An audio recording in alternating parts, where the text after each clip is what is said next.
আসসালামু আলাইকুম। হ্যালো শিক্ষার্থী বন্ধুরা, কেমন আছো? আশা করি ভালো আছো।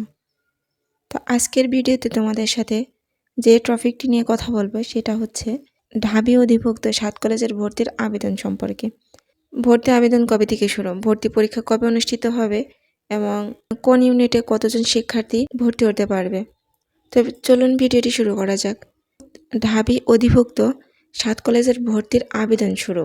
2024-25 শিক্ষাবর্ষে ঢাকা বিশ্ববিদ্যালয়ের ঢাবি অধিভুক্ত রাজধানী সরকারি 7 কলেজের আন্ডার গ্র্যাজুয়েট স্নাতক প্রোগ্রামে ভর্তির আবেদন প্রক্রিয়া শুরু হয়েছে।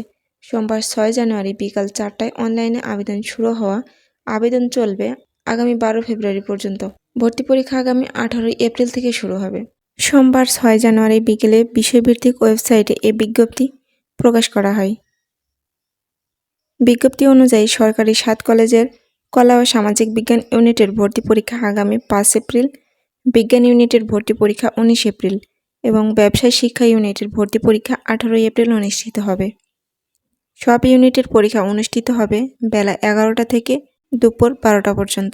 বিজ্ঞপ্তি অনুযায়ী এবার 7 কলেজের বিজ্ঞান অনুষদে মোট আসন সংখ্যা 8,627টি। এর মধ্যে কোটায় আসন সংখ্যা 618টি। এছাড়া কলা ও সামাজিক অনুষদে আসন সংখ্যা 10,019টি।